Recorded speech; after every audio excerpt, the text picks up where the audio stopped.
Hey, it's Sela Social Studies. Hey guys, what's up? Welcome back to Sheila's Social Studies. Today we're going to talk about the Missouri Compromise of 1820. Now, as we previously discussed in our lesson about forming our national government, we covered two compromises that shared common themes or a common theme: the Great Compromise and the Three-Fifths Compromise. Hopefully, we are able to recall that both of these compromises divided our nation on the arguments between representation and slavery. Every time it seemed the federal government created a compromise during the adolescent times of the United States, the common denominators were usually appeasing the North and the South and the expansion of slavery. The Missouri Compromise of 1820, or the Compromise of 1820, was no different. The Missouri Compromise of 1820 was called so because it dealt with the long and arduous task of Congress agreeing to allow the Missouri Territory to become a state, all while dealing with the issue of slavery.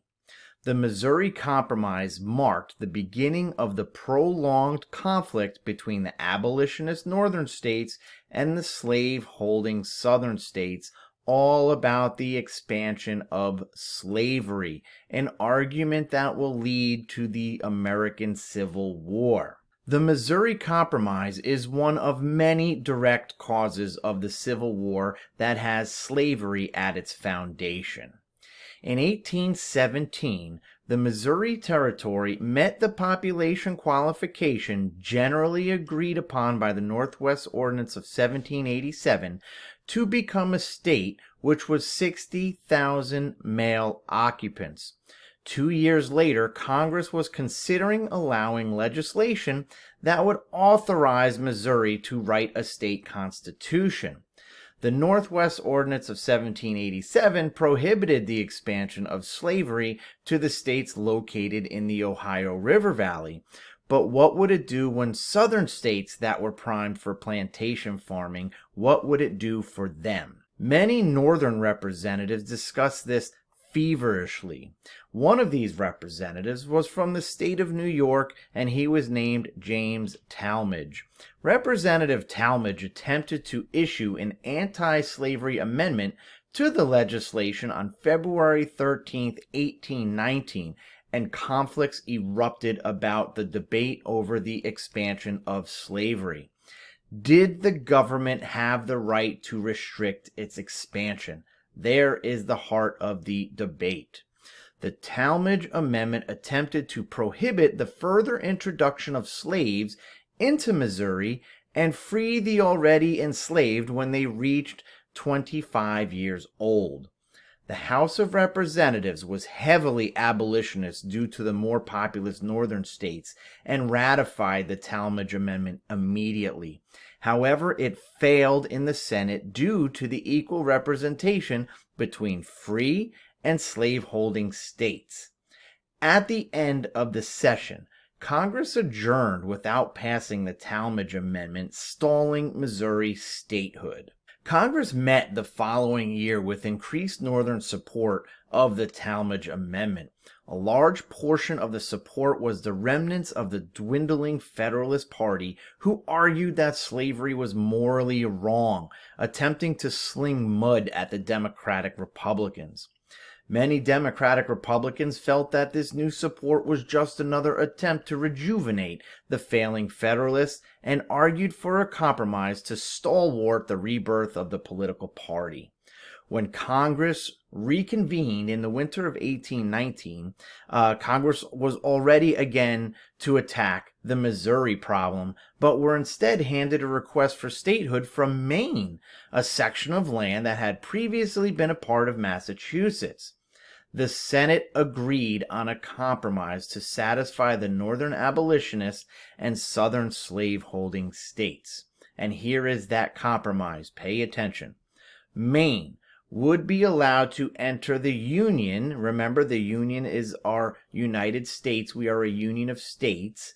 Maine would be allowed to enter the Union as a free state, on March 15, 1820 as the 23rd state, and Missouri entered the Union without a restriction on slavery as the 24th state on August 10, 1821.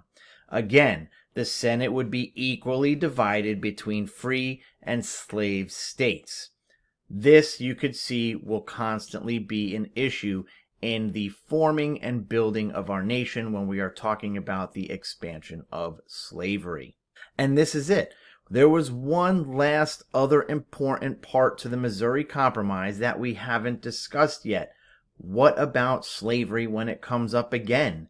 How will slavery be settled after these states were admitted? Senator Jesse Thomas of Illinois proposed an amendment that would settle the issue of expansion of slavery, what they thought would be settle it for good. Would it? And no, you would see that it would not. Thomas proposed that Missouri would enter the Union as a slave state, Maine as a free state, and that slavery would be prohibited in the new Louisiana Territory north of latitude 36 degree 30 parallel, what we call the 3630 line. If you're not sure where the 3630 line is, it's at the southern border of Missouri and travels east to the Atlantic Ocean and west to the Pacific Ocean, all the way to California. Now, it's this 3630 line that we call the third part of this compromise. Just remember that line, the 3630 line. It's almost like a slavery scar on America. You can actually see the southern borders of many states and northern borders of other are very close to this line. Thomas Jefferson called the fear of the Missouri fight as a fireball in the night, and John Quincy Adams compared it to a preamble to a tragic volume.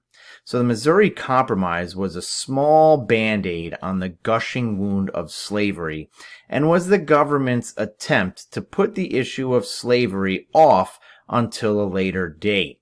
Now, I want you to remember three specific things about this Missouri Compromise. 1. Maine enters the Union as a free state. 2. Missouri enters the Union as a slave state. And 3. The issue of the expansion of slavery would now be decided after 1820 by the 3630 parallel line. If you enter above that parallel line as a new state or territory, you must be abolitionist, free of slavery. If you enter below it, you can be open to slavery. Now, if that line goes all the way to the Pacific Ocean, what's going to happen if it cuts a state in half? We'll find out again in 1850. I'll see you next time.